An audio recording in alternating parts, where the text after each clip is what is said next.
Don Taylor, and this is the Middle Grades Conversation, episode number 7 for the 2021-2022 school year. Today, we're going to be talking about Alex Chevron-Vanette's Unconditional Positive Regard and how that can influence what we're doing in the classroom and our learning communities. I'd like to thank the Middle Grades Collaborative and the Tarrant Institute of Innovative Education and Upper Learning for helping to support this work. And before we get going, if our contributors could introduce themselves, we'll go with Maura first and then Kevin, and then we'll get started. Hi, I'm Maura Wieler. I am the proficiency-based learning and technology integration coach for the Lamoille South School District. Hi, everybody. My name is Kevin Peely-Hunt. I am a 5'8" generalist on Swift House at Williston Central School. So at the end of January, we had the Middle Grades Conference, and part of that conference was to see how the folks at the Middle Grades Institute had worked on their action research and implemented equity-based educational practices, or at least examined their own practice in an effort to improve teaching and learning across learning communities in Vermont and beyond. And the keynote speaker of that day was Alex Chevron-Vanette, who is she's a coach, she's an educator, and she has a website called unconditionallearning.org, and she's been very influential in helping people think about equity-centered trauma-informed education. In fact, she's got a new book that's been published within the last year that's gotten really great reviews and has some really good ideas, not only about trauma-informed education, but also about equity-centered trauma-informed education, which revolves around the integration of both of those concepts. She talked about a concept called unconditional positive regard. And her definition of that was that when we talk to kids and we have a relationship with kids, and she mentioned specifically about what's the quality of the relationships that we're having with our students. And when she talked about that quality, she talked about this idea of unconditional positive regard, where we say or we think to ourselves about our relationships with students that I care about you, you have value, you don't have to do anything to prove it to me, and nothing's going to change my mind. And taking that mindset requires us to really rethink maybe our relationship with kids, what we're doing in the classroom, and how that mindset can perhaps benefit what's happening in our communities. And so I guess the first question that I had for Maura and Kevin, when you heard that, or when you think about that, how do you see that way of thinking, that unconditional positive regard? How do you see that working its way into both your relationships and how you're thinking about your classrooms or your organization? And what might that change, in particular, in the context of teaching through a pandemic and knowing that many, many, many of our children, students, families, and staff have undergone a pretty significant traumatic event? And so I'll have Maura kind of start, and then Kevin, and then we'll go from there. Thanks. I think it's such a powerful thing to even just reflect on, like, what would it look like if our schools were centers of unconditional positive regard for our youth who attend. But I also think, like, what would it look like for an extension of our adults and our practitioners who are also in those spaces? And I think, as you were saying, Don, it would permeate sort of every fiber of the school. And you would really have to think about what opportunities do we have to build those deep relationships with students. And I think about middle grades practices like advisory, multi-age opportunities with looping. You really have those opportunities to develop a consistent and safe relationship with students. And it also makes me think about something that, from my perspective, I think has been lost a little bit in the pandemic, is those opportunities for like the passion projects and some of those like personal spaces for students, opportunities for clubs. So how are we seeing like the true authentic versions of our students and creating spaces to get to know sort of who they are on a deeper level? and bring those pieces into school. I know, I had some students, and through looping, I had them for more than 1 year, and it's like all of a sudden the second year you realize there's this whole other part to the student's life that means so much to them that, like, unless you ask the question or something comes up that it's a connection, you have no way of knowing it. And so how do we create spaces so students can authentically be their whole selves within schools? So I'll leave that at that, but I do have some thoughts about adults as well. Thanks, Maura. Thank you, Kevin. Yeah, I love that Maura, brought up like the value of looping and multi-age teaming, and just, we see it here too, like having kids and families for 5th through 8th grade, like how you are able to develop such a deep relationship with them. And as you were talking through that too, I was just thinking about, the things that, moves that we make in school, like, especially at the beginning of the school year, like not just diving into academics, but doing more culture building and team building, and like, going on campouts and trips, and just having kids have time to just enjoy each other's company. Because again, I think it strips back that, like, you don't need to prove anything to me for me to value you. You don't need to get this score or do this task. Like, you are you, and I love you and appreciate you for that. So I think there's so much that we have control over. And I think, after being gone from it with the pandemic, I'm hoping a lot of teachers are recognizing that, yeah, we need more of that. And we missed it when we couldn't do it. So there's that piece. And then, in Alex's book too, she just goes into, like the flexibility as a teacher too. If somebody comes in late to class, like, we have a lot of control over how we address that student. Or if somebody turns in something late, it's like, just, if somebody walks in late, you're like, hey, like, welcome. Glad to see you. You don't have to berate them for being late at the time. Like, obviously they already probably feel badly for that. I know here we talk a lot about getting student feedback and having student-led conferences, putting students at the center of what we do. Again, just saying, like, we value what you have to say, like, not just value because you're doing X, Y, and Z on this test or getting this score on something. So I really, really appreciate that method as well. And again, I have a quote from her book here, which I really love, when she talks about respect. And she says, when I believe in unconditional positive regard, I dispense the notion that to earn my respect, they need to give me respect. Respect for my students isn't transactional, it's unconditional. So, we all have those kids on a, day-to-day basis who are going to be frustrating at times, and sometimes even try to get under her skin or might do something. But it's like, when you reflect on this and think about, like, I value the student for this student. And like this notion of, they don't have to show me respect at this moment for me to love and care about them still. I think just having the ability to self-reflect as a teacher with that really helps, especially in the moment. I think a lot of teachers can benefit from just that mindset and that thought process, because it would avoid a lot of power struggles I think some adults get in with their kids. Thank you, Kevin. And welcome, Meg.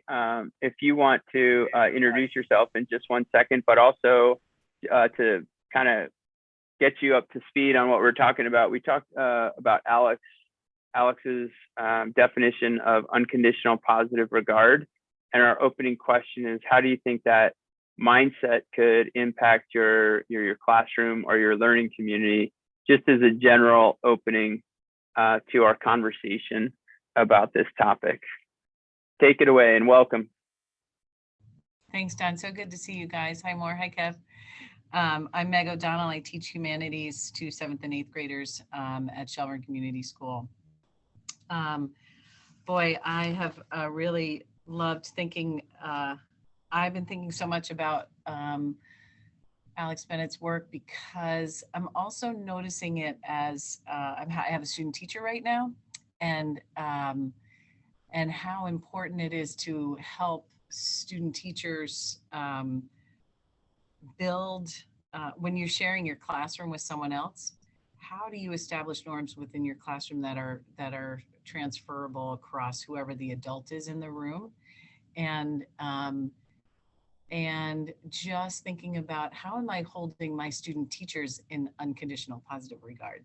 How do we hold each other in unconditional positive regard? Like what does that look like? And I'm thinking about that just because I'm watching her try to figure out classroom management with a particularly dynamic group of kids, and what are some of the strategies that she can develop to establish a sense of authority and also hold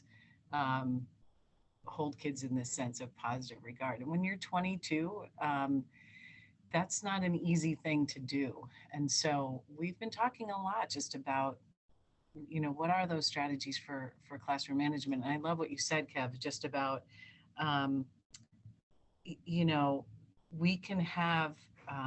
we can establish norms in our group with our students and still have it be respectful of one another in a way that's not conditional. And it's so hard. That's a really hard thing to establish for somebody, I think. Is just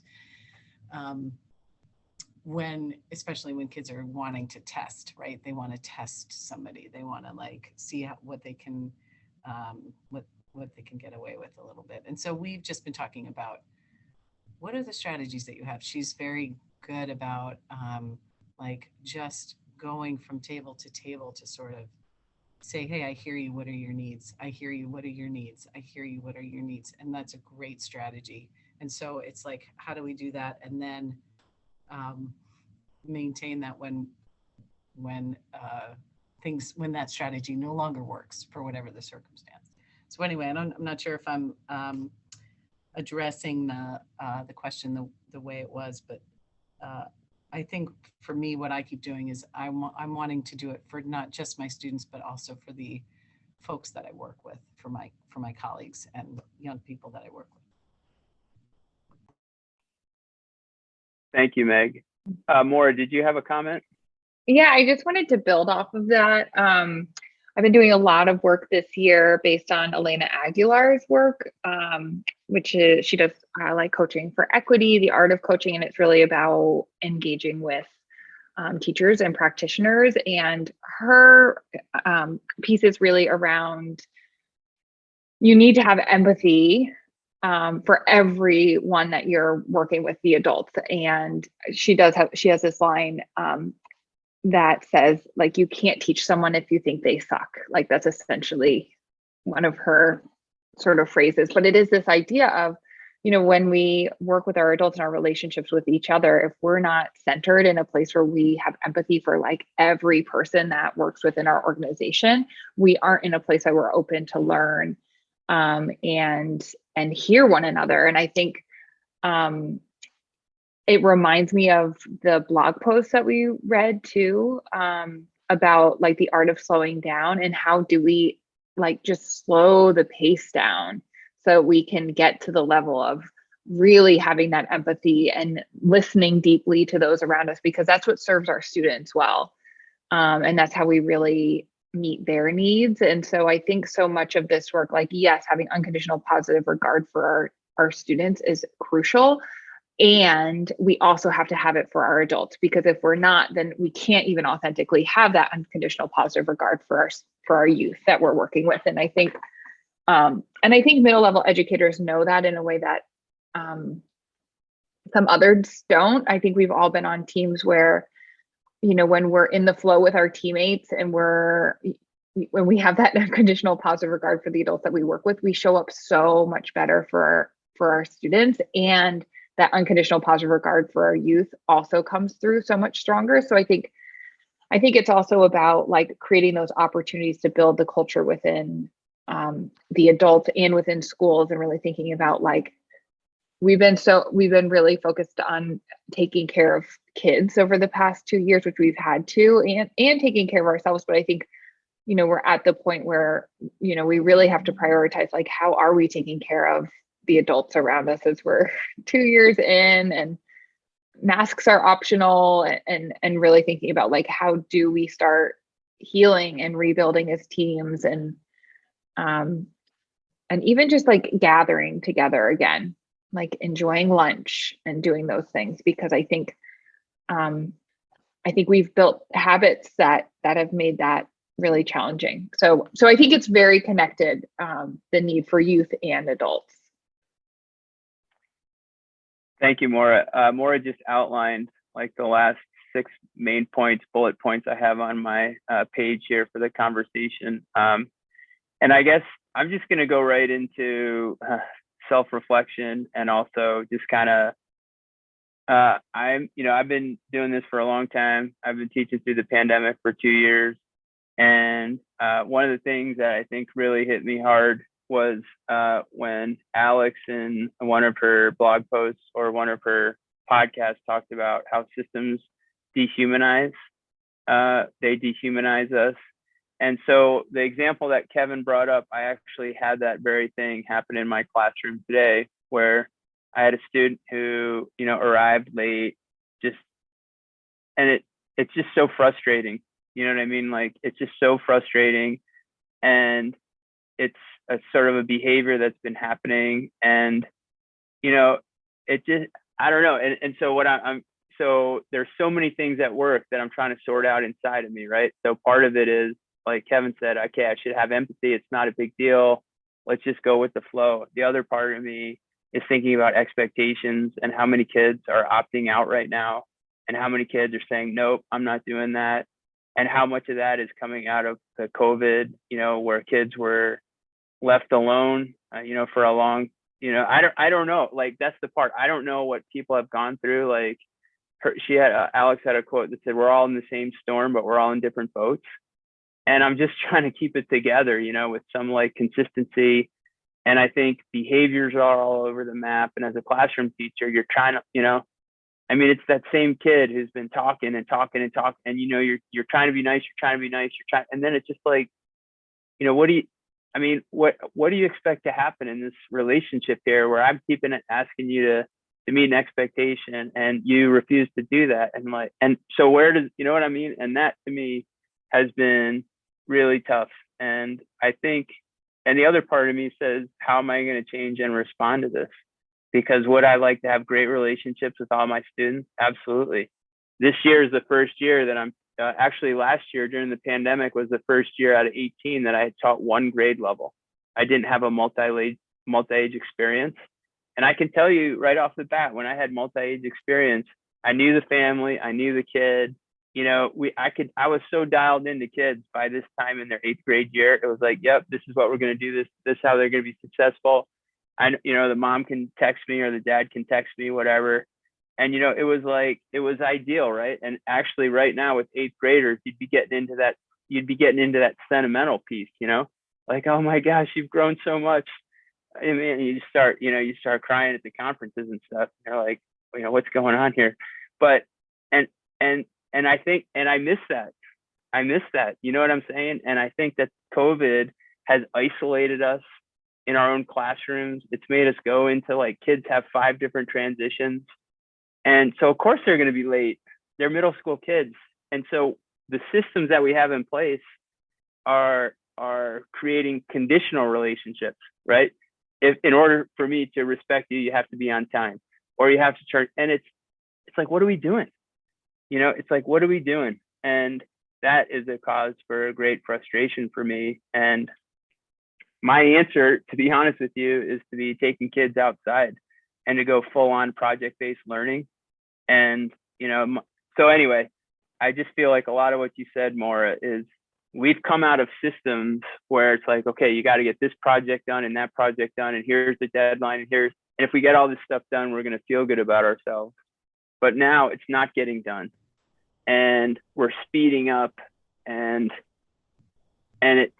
like, when do we get to slow down and work on those relationships? And when do we get to just go outside and sit in the sunshine and enjoy each other's company? And I feel like that's a struggle.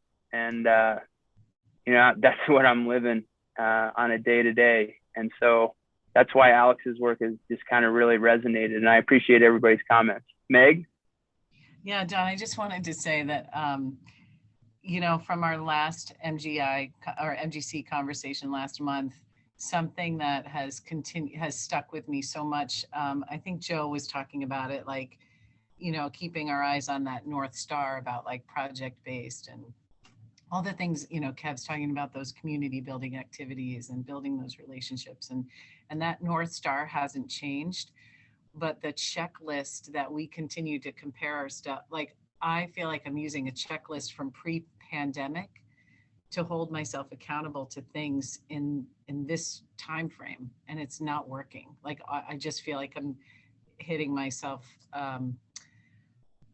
against a checklist that I can't measure up to, because I'm not the same educator and the kids aren't the same, and the while the system's the same and frustratingly the same, none of us are the same. None of the people are the same going into it. And just that awareness of like, oh, I just need to change my matrix. I need to change my checklist a little bit. And it doesn't, I don't think it means like letting go of, like something I really appreciate about what you were saying is like, you'd like to have kids say, please and thank you. Like it's a simple part of being human, is being gracious and saying please and thank you. And I don't think we need to let go of those things, but I wonder about what I can let go of. I guess that's what I think about. What's something that like,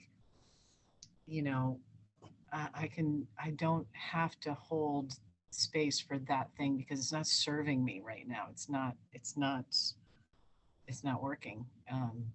So I've just been thinking a lot about that, and about Alex's work, about just where is the positive regard, and where is I think somewhere in the blog post she said something about it's not just the trauma that was hard, it's the healing. Sometimes the healing through the trauma is harder. And I think that's what we're in with our kids a little bit, is helping to, I think they're getting messages in a lot of different places that they're broken, or that they're like, they're behind. And it's like, I heard my student teacher to say, she just laid out this beautiful slide of like, how to do this. Like you can do this work because we've seen you do it. It was just this really simple affirmation. And I was so struck by that. I was like, wow, are we giving them that message enough that they got this? You can do this. You might need different supports, but you can do it. So it's just made me think about a couple things. Thank you very much, Meg. And I do want to have Joe, do you want to introduce yourself real quick? And then we'll go on to the next question. Hi, I'm Joe Rivers from Brattleboro Area Middle School. And Joe, I did see today, I don't want to digress too much, but I did see today, I think, a little note about the math being optional in Brattleboro. I think somebody had brought that up, and that in and of itself was kind of a big deal, right? We came back from break and masks were optional. And I think that's another not little thing, but it's something that maybe caused a lot of things, a lot of vibration maybe that we probably didn't think through well enough, at both adult to adult and adult to student. But I have this question. So Alex, when she talks about unconditional positive regard, she also talks about conditional learning. Like, what are the conditions that teachers use to affirm students, right? And I guess I had never thought about that. Like, what if a student does A, B, C, and D, does that mean we value them more than a student who might struggle with A and B, but completes C and D, or maybe wants to do E, right? And so I guess I just have this question about, what do people think about the conditions that we're asking kids to meet? And in the current times, what conditions are we saying that we value? Like Meg was just talking about affirmations, but what does our system and our way of teaching and our curriculum, everything, what does that say to kids about the conditions that they have to meet to achieve value? And maybe should those conditions be different? So again, I'll start with Maura and Kevin, Meg, and then Joe, and I'll put the list in the chat. Maura? It's a big question, Don. I think I'm still like wading through it a little bit, but I think, oh my gosh, I think there's so much to unpack there. And I instantly went to the role that bias plays in our affirmations about learning. And it makes me think a lot about how white middle class norms permeate through schools as sort of like unwritten expectations, and how do we, and coming back to that unconditional positive regard, like how do we affirm students no matter how they show up in our spaces? So I think that's where I'm like initially thinking, but then I also think a lot about, I don't know if any of you have had this experience, but I had the experience once where I was driving to a conference with a former student who, she was in high school, and I had this student, and I commented on how much I enjoyed having her in my advisory, and you know, what are you doing now, and all those pieces. And she was like, I thought you didn't like me that whole time. And it like my stomach dropped. And this was she was a wonderful student, and she worked so hard, and those pieces. And then it's like, if you're not intentional and saying affirmations to students, right, they're going to fill in that story for themselves, whether you're acting like you like them or not like you like them. And it just makes me think about like, how do we have the space to do that also in a way with our young adolescents, that we're not like calling them out in front of their friends or doing something to embarrass them. But it just makes me think a lot about that when you ask that question. And so like, how do we create those opportunities? That was a little scattered. I think I'm still thinking through the question, but I think that's what I have for now. Maura, I thank you so much for the response. And I apologize. It's one of those things that I was really thinking on, those conditions. But something you just said about bias and affirmation, just kind of also, you know, one of the things in Alex's book that she talks about so much is how trauma-informed education has to be integrated with equity, you know, equity literacy. And that's another huge thing that we have to dig into and explore. But when you talk about, you know, the white middle class norms, right, and how, you know, affirming kids when they're showing up, that's what I'm also thinking about, is like equity. Like, you know, we have all these kids who are going through, and everybody has gone through this trauma, and we're trying to heal, and at the same time, are we being equitable? And what conditions are we putting on students and other teachers, like saying that we value them? You know what I mean? And to me, that's kind of a really complex and complicated thing. Kevin? Yeah, when you were talking about this, Don, with this question in terms of like what conditions do school systems use to make kids feel valued, like I immediately was thinking about our PBIS systems and how like I would do anything in my power that I could to upend them if still trying anyway. But it's like that, and I know Alex talks about this in her book a little bit too, but just like that notion of, you know, walk the right way in the hallway and then I will notice you and give you this reward, or sit in your seat the right way and I will notice you and give you this reward. It's like, here are the conditions in which you are a valued member of our community. And there's so many things wrong with that, so many different levels, both with equity and just trauma informed. Like it just, everything comes back to that for me. And I'm just like, yeah, what are those things that we do in our classrooms too? That's like, all right, showing like we value this over that. And I think it's important that we're reflecting on that and calling ourselves on it whenever we can. I think you know, what I was thinking, I wrote a note down earlier when Maura was talking about was slowing the pace down. I'm like, one thing I've really been trying to do is like every day is always find moments of just hanging out with kids and talking with them, have nothing to do with academics, and just like having that be it. You know, and I think there's so much value to that, of just having kids feel seen and feel heard, and like, yeah, you don't need to talk to me about your schoolwork. I don't even care if you're working right now. Like, let's hang out, let's talk. And I think that really impacts the culture. And it, like, I don't have to, you know, say, oh, you're really good at this for this thing, but just like, hey, we're like, I value our time together. We're having this conversation, just hanging out.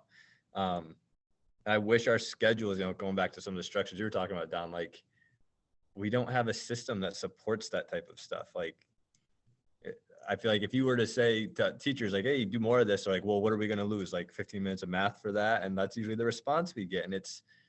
And we need more people to flip the switch and say, you know, here's what we value.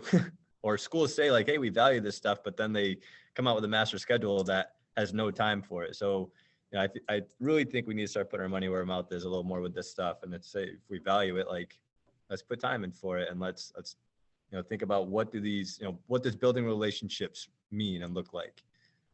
As Alex mentioned in her keynote, we say build relationships, but then we don't really talk about what that even means. You know, how do we do that? Like, that's where I think the PD would come in handy. Yeah, that's all I got.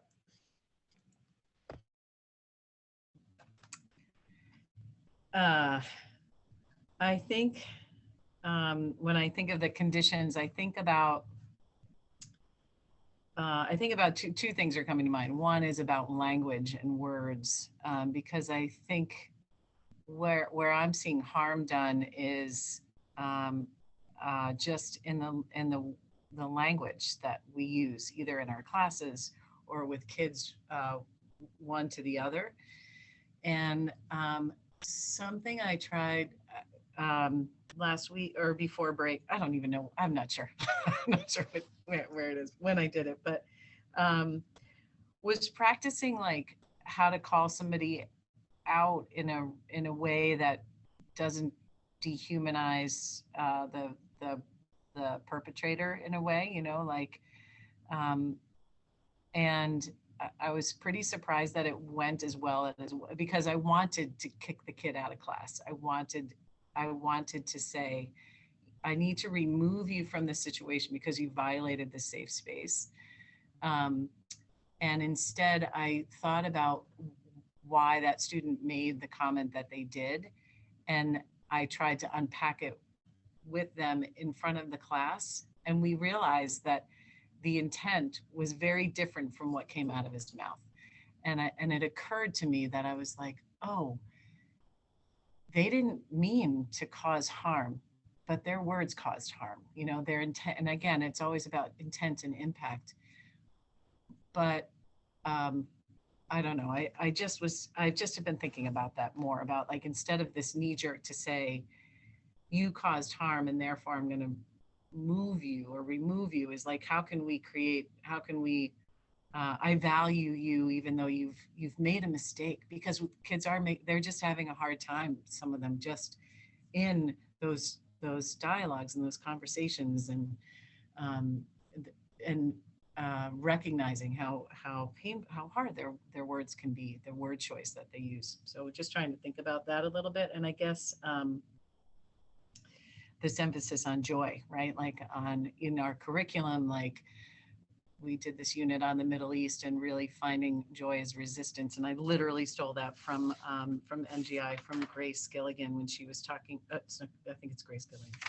Grace was doing her, sharing her work from MGI this summer. And that really struck me. And so trying to find ways in our curriculum where we can say, yes, there's hardship and pain and trauma, and there's joy and resistance, like in how we overcome and how we climb out of that. And so those are just some of the things I've been thinking about.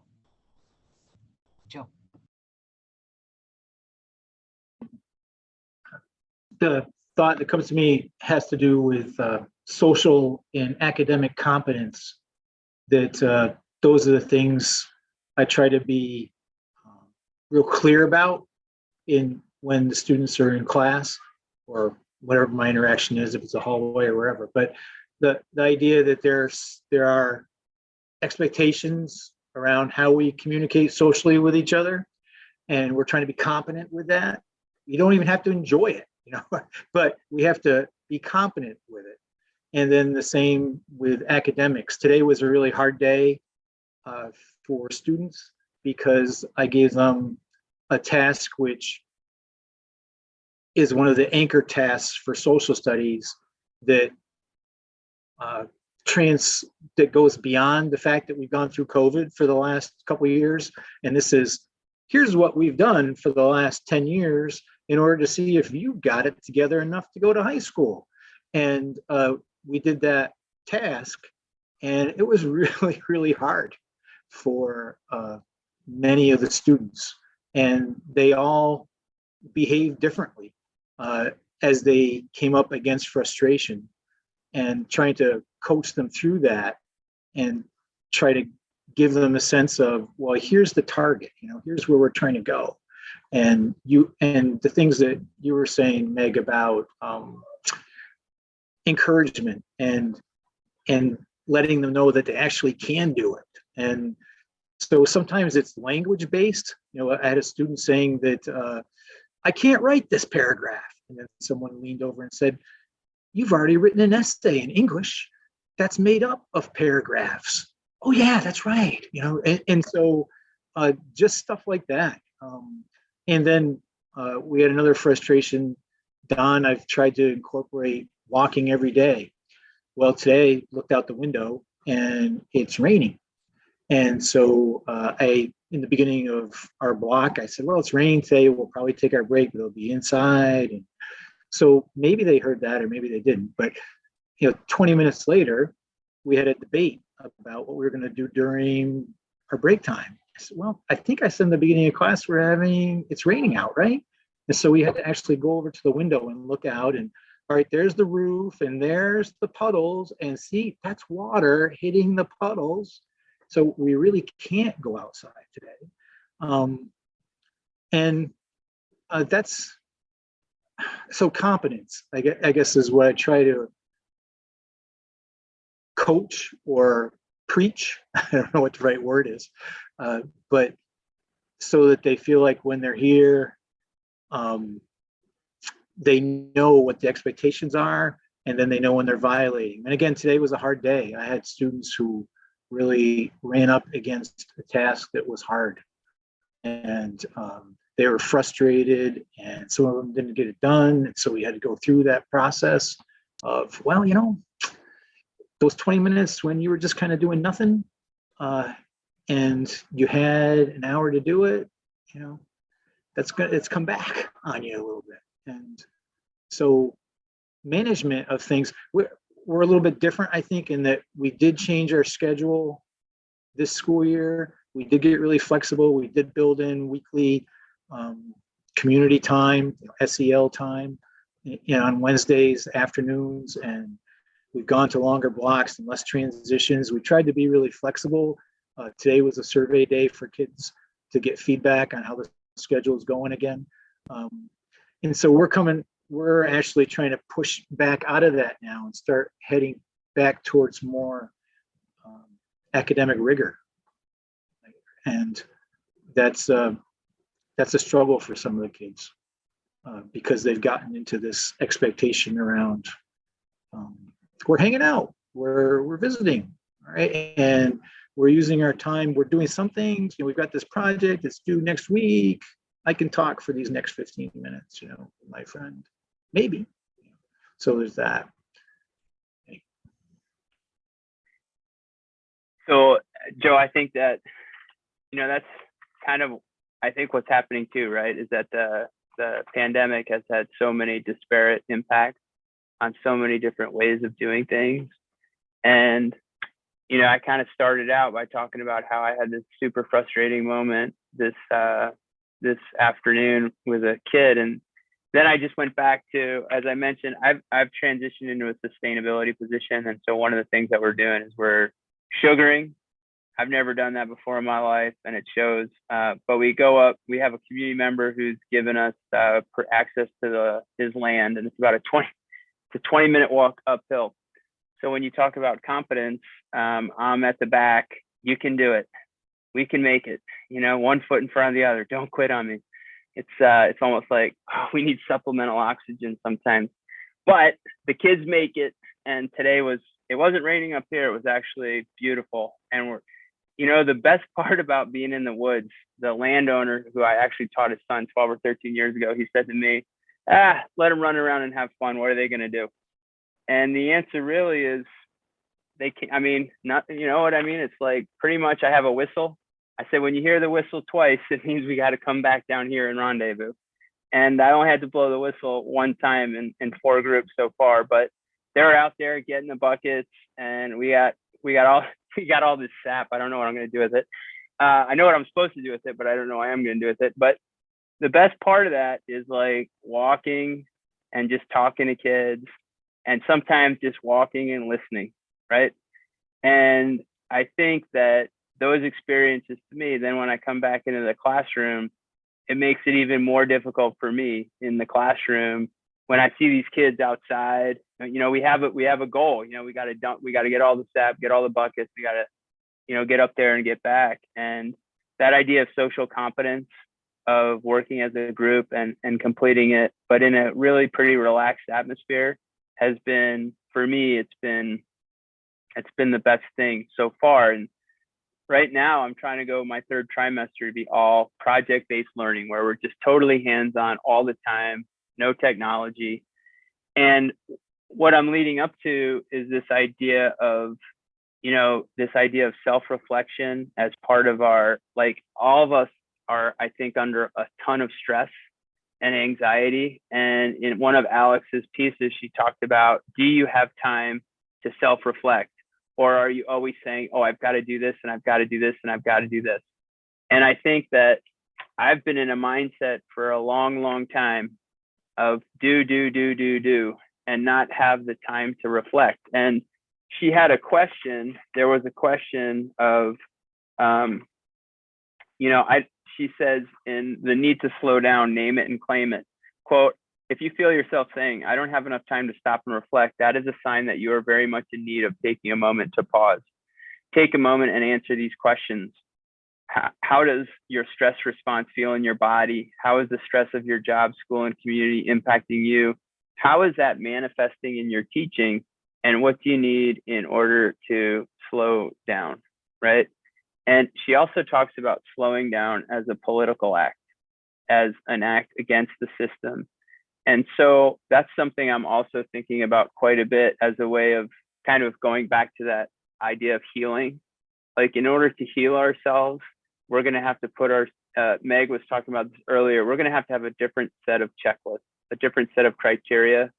And I think part of that criteria may be to slow down, to have those self-reflections, and to be able to heal through that slowing down and those political acts. And I just wonder what folks are thinking about. You know, Alex talks a lot about slowing down and how that can humanize us again, as opposed to the systems that are acting against us, that are dehumanizing us. And so when we talk about slowing down, what is that like? What does that look like? Or what might be the benefits of that? And how might that relate to sort of this trauma-informed education, and also in our equity responses? Maura? I'm so sorry. Could you ask that question one more time? It's about slowing down. You're on mute, sorry. Yeah, how do you think, like, the slowing down piece, how do you, as a political act, how do you think that should be reflected? How should that be reflected as we move forward, as a healing response, or as a way of that political act of changing what's happening in our schools right now back into something that's a positive middle level experience? I think the slowing down is a political act. I think a lot about, I don't know if anyone follows Nap Ministry, but it's this idea of like the radical act of slowing down, or like not needing to complete something to earn rest, for example. Like, rest is not a reward. And when I think about the act of slowing down, it's an incredibly personal choice, right? Like, even if I think, yes, there are structures that can be put in place to slow down. But I also think that as individuals, we do get to determine like the pace of our conversations that we have with other people, right? Like, are we taking the time to check it? Hi, how are you? How was your weekend? How's your mom doing? I know your kid had a game. How did it go? right? Like we make those personal choices, and then we also set the pace of our interactions with others. And so I think there are ways that we can like radically slow down, and it's amazing the impact that it has on the other people around you, right? Even just like the pace of how you set up the work, or even the cadence of your own responses. So I think it's two pieces. Like I think individuals have a tremendous power within that, that is very political. And then when we think about like as a collective, if others are making those choices, it's really impactful. So that's one piece. And then the other piece is around structures and thinking about, when we were doing a lot more work around PLPs, we were really intentional to reflect, which I know some students also struggled with. But I think we were really intentional to create rituals and routines within our classrooms to stop and ask those reflection questions, and stop and really think about like, how are we pausing so that we're transferring or making connections between what we've done, or just reflecting on how things have been happening. And I think our pace has been like really, like I think about Meg and the checklist, and I think about, like our pace has been like really, really intense. And I also think like a lot of lines have been blurred through the pandemic of boundaries and the work that we do, and our individual capacity and things like that. So I think, we can think about what structures do we have for that. And then I also think about the slowing down, and I think about boredom, and then the need for boredom as well, and how boredom sparks creativity and joy often. And so, I think about our school schedules, and like, where are the places for students to do imaginative play, even at the middle level, or individually identify like how they're going to use their time. And I think some of those opportunities have gone too. So I think there are some things that we can do personally, and then I also think that there are some structural pieces that could really support it.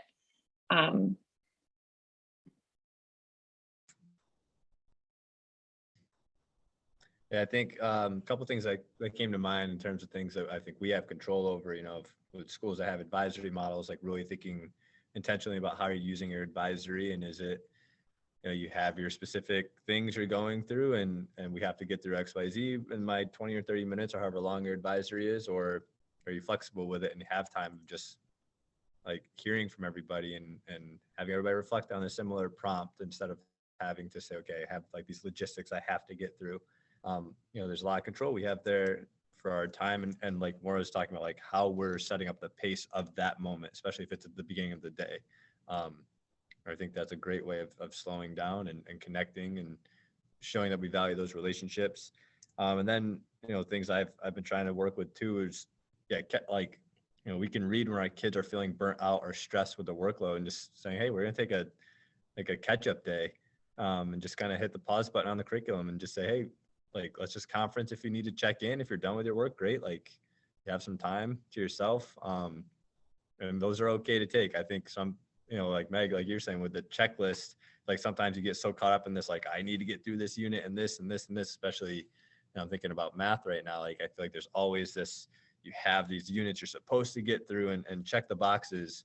But you don't do anybody any value if you're just trudging ahead. So I think just taking those moments to pause and check in and just notice, like, react to how your kids are feeling at times. And if you need to take a class off from doing it, then take a class off. And I think that's something to take more advantage of for sure.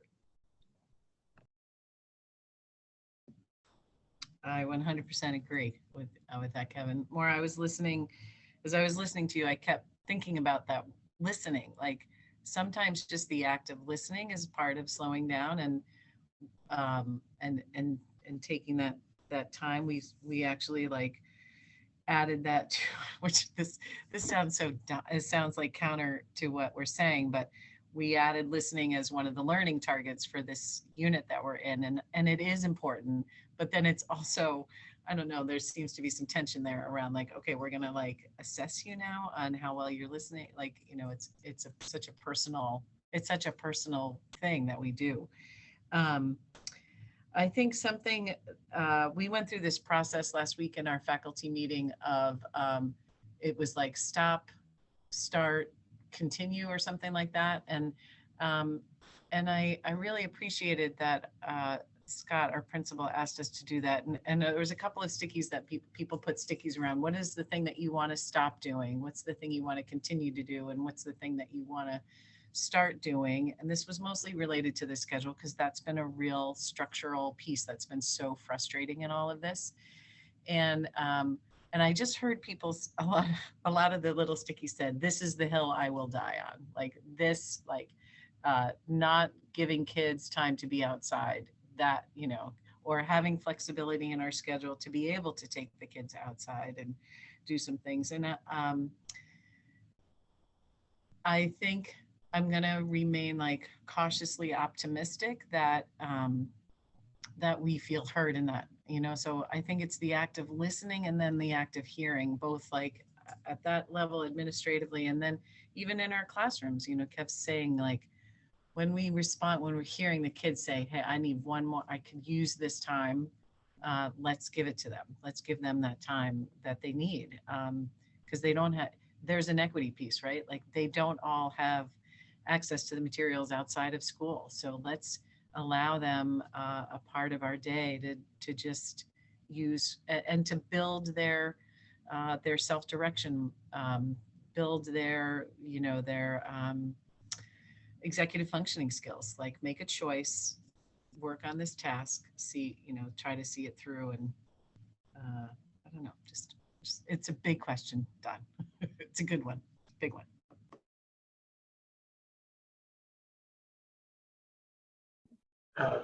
Slowing down, we went to 1.5 blocks and gave up on homework and tried to build in breaks to be able to attempt some of those things, to actualize slowing down, and felt like we had some success with it.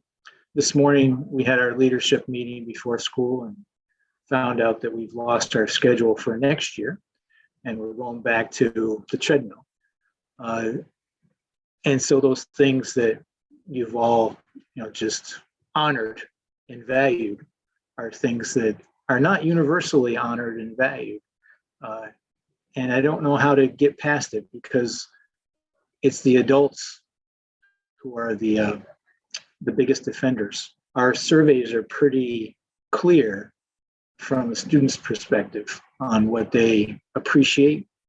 And it's not 45-minute classes and 7 classes a day and 10 classes every 2 days with the exploratory system.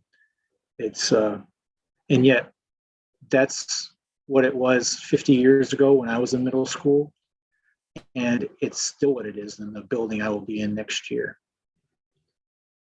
So slowing down is on us, and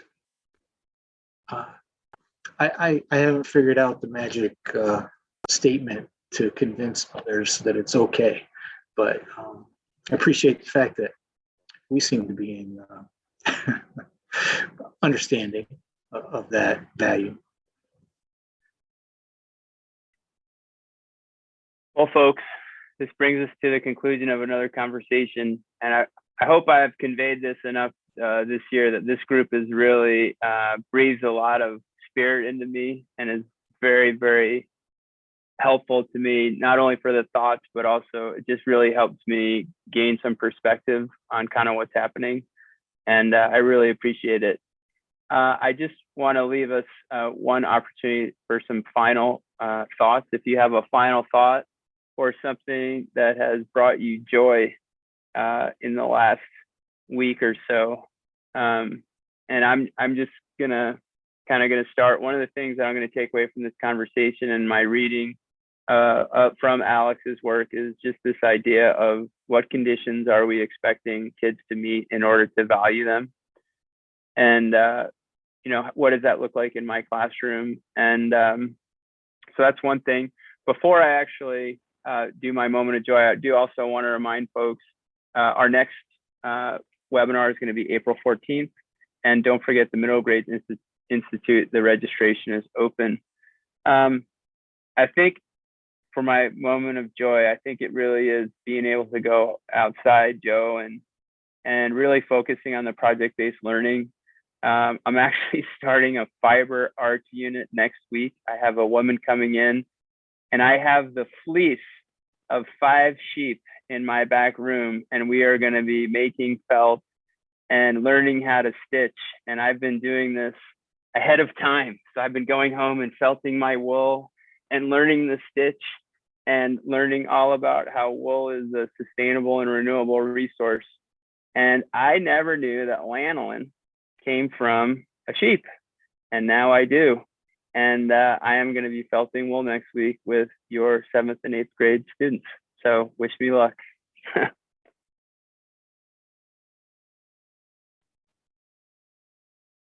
I'm just this group. I have joy every time I'm with this group. And I truly feel unconditional positive regard for each of you in this group. My moment of joy, I spent a math block supporting students at the Elmore School. It's the last one-room schoolhouse in the state. It has 1st through 3rd graders, and it's pure magic.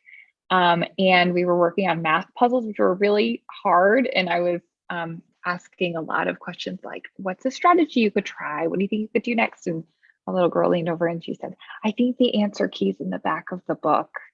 And I just was reminded of just how much joy there is, even when things are tricky.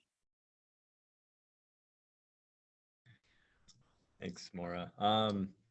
Yeah, definitely just have a ton of notes here and things that I just want to keep reflecting on regarding what you all said and the pieces from Bennett's book. And I think, thinking about unconditional positive regard, not only for our students, but other adults as well. And keeping that in mind is huge.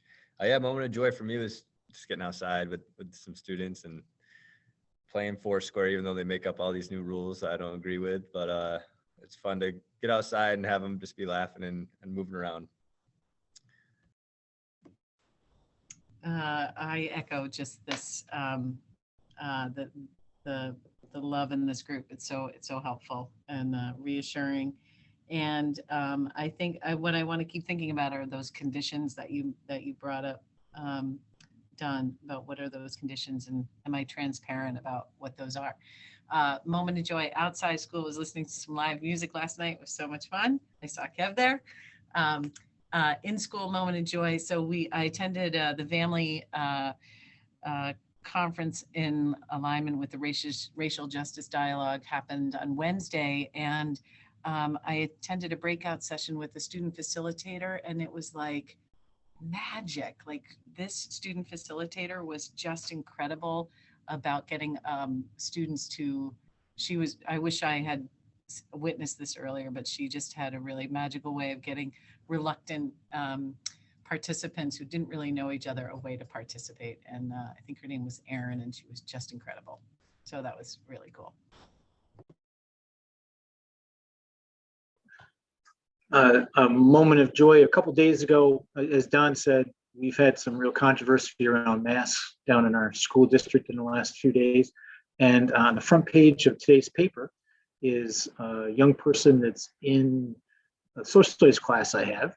And he's featured because he's giving a speech in front of 500 people in the auditorium, expressing his opinion to the school board about the mask mandate and whether it should continue or not.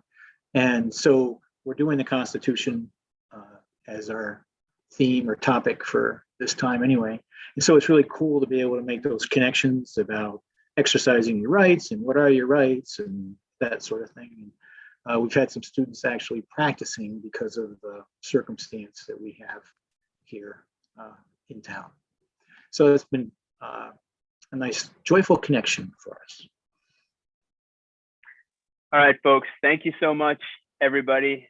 Keep up the good work. We'll see you in April. Be well. Enjoy the sunshine if it's shining your way, and we will talk to you soon. Thanks, everybody. Have a great day.